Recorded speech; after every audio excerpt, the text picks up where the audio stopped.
What's up? Herson Villatoro here. Look, I used to be very into the financial independence, retire early community, right? This was back in 2020 when I was just starting to learn about financial literacy, and I became very frugal. And my primary goal with financial independence was to no longer have to work.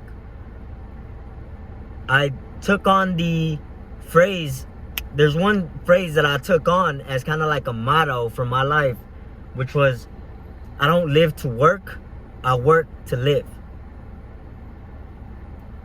And I used to think a lot about work-life balance and making sure that work wasn't taking over my life. But over time, over the years, from 2020 to today, from April 2020 to today, September 2023, 2.5 years, 3.5 years, I've grown more into realizing that the only way I personally can feel good about myself is in work, right? Like right now, I'm recording this video.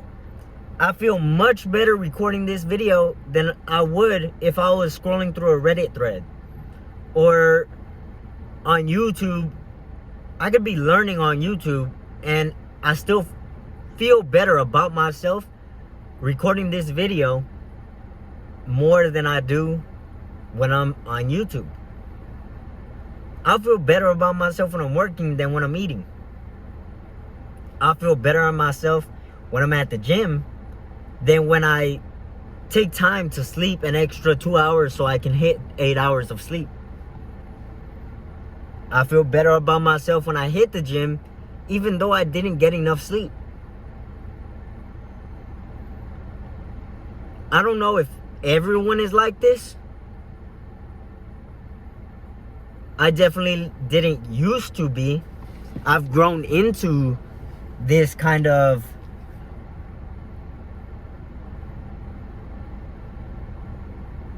being, this kind of way of being and experiencing life. Whereas now, I don't look to comfort, I look to fulfillment.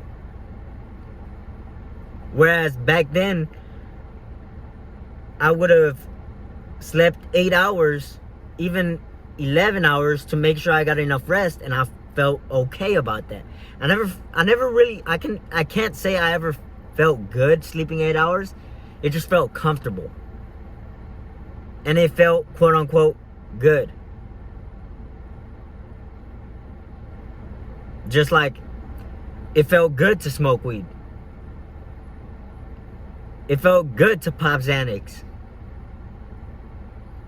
It felt good to go to a grocery store, buy cans of whipped cream, and inhale all the knots from the cans of whipped cream.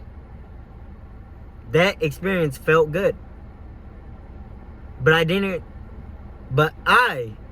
feel good. The experience felt good, but I didn't feel good about it. Because a lot of times, getting drunk felt good, but I didn't feel good, right? The only times I can say that I actually felt good were when I was beating video games. I'm talking about when I was like 15, because 15 years old, when I was 15 years old, I'm 20 now, I turned 21 in like less than 2 weeks from the recording of this video, September 24th, September 21st, 2023.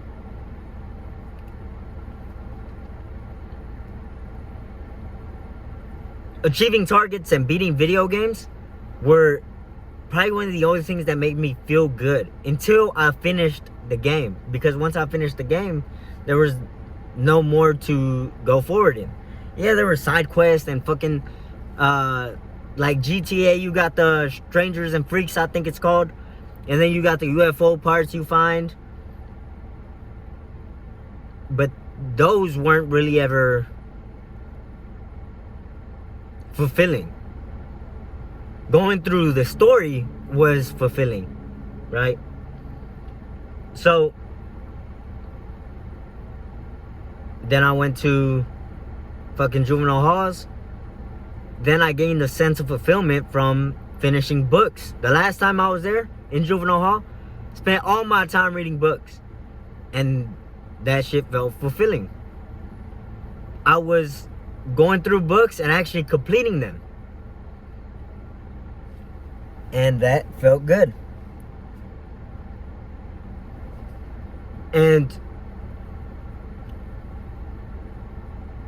I guess because I'm only fairly recently taking notice of this, is the difference between what felt good back then and what felt good now, or what I called feeling good back then and what I call feeling good now. Because now I can take alcohol, but I know I don't feel good. I don't feel good being inebriated. I can take nicotine and I don't feel good feeling lightheaded. And I recognize these things. I can eat pizza and it could taste good, but I don't feel good. And I recognize that. Whereas back then, I wouldn't care how I felt. I cared about how good the experience felt, right?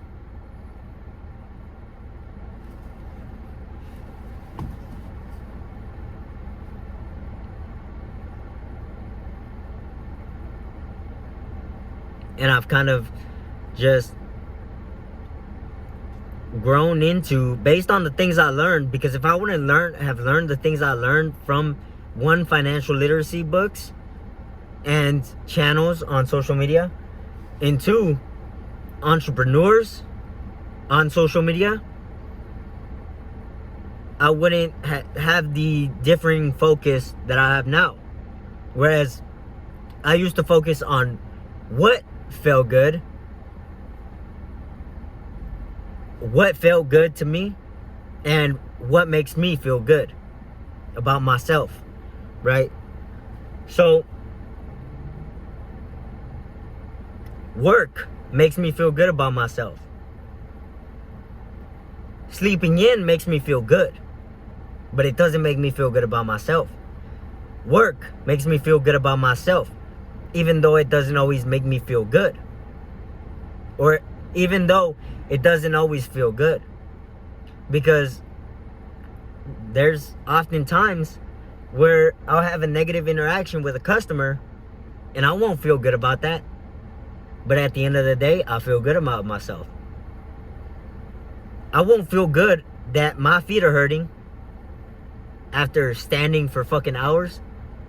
But at the end of the day, I feel good about myself. At the end of the week, I feel great about myself. So, kind of like a thing there is the delayed gratification. I'm kind of speaking out of my ass right now, but let me just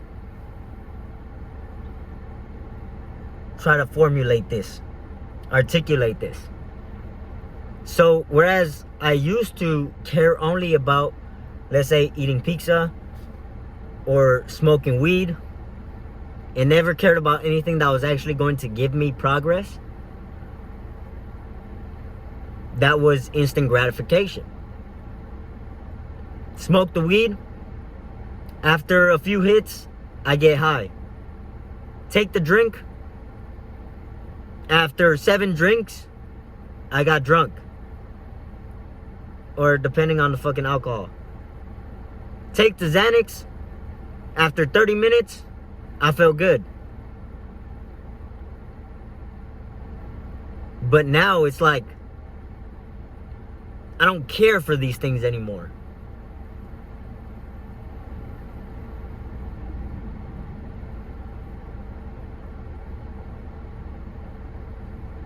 One thing is nicotine. I still vape,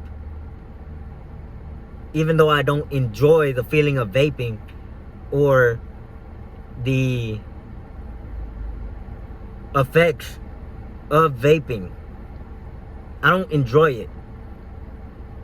It's more of something that after almost 2 years of vaping almost every day, it's become just something my body demands. But apart from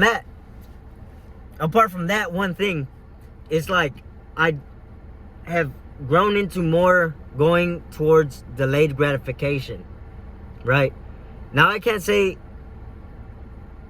that I'm completely, like, I'm an expert or a pro or a master at delayed gratification, because I'm not. I still fucking have moments where I take the easy route. I take the path of less resistance and go to the more instant gratification. But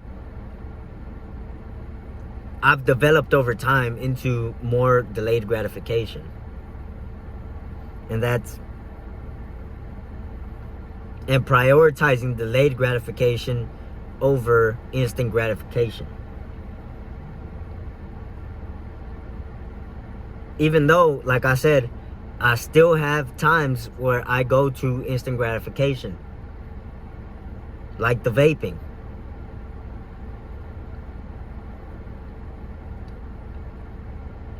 But I've developed. Like I said, I developed. It's kind of like a weighing scale, right? If you know the character for the Libra horoscope sign thing, where it's I think it's a lady with a blindfold and she's got two scales. It's kind of like that, where you got instant gratification on one side and delayed gratification on the other side. And in the beginning, instant gratification is 100% or 100%, and then delayed gratification is 0. But over time, you start transferring that over, and then delayed gratification becomes the heavier, 100 pounds heavy, and then the instant gratification becomes 0 pounds heavy. So it's a development process that you go through. You can flip the switch in overnight. That can happen. I've done it. And then I went back, right? But I'm not saying you will go back, because you can flip a switch in an instant and then maintain that. It's not impossible to change overnight.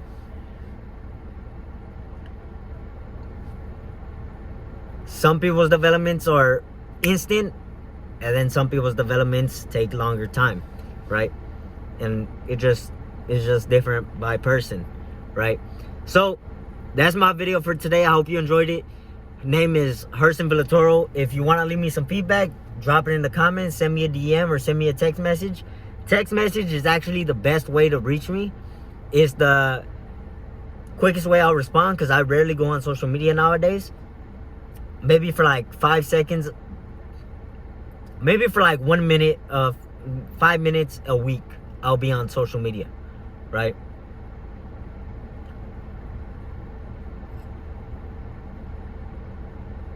Yeah, text message is the best way to reach me. You can find my phone number on Instagram. You go on my Instagram at Herson J Villatoro. You can find my Papo link. That's a digital business card service. You can find all my social media in that digital business card, as well as my phone number. So you can text that phone number, leave me some feedback, give me your thoughts, ask me some. And yeah, name is Herson Villatoro. Thank you for watching this video, and I'll see you in the next one.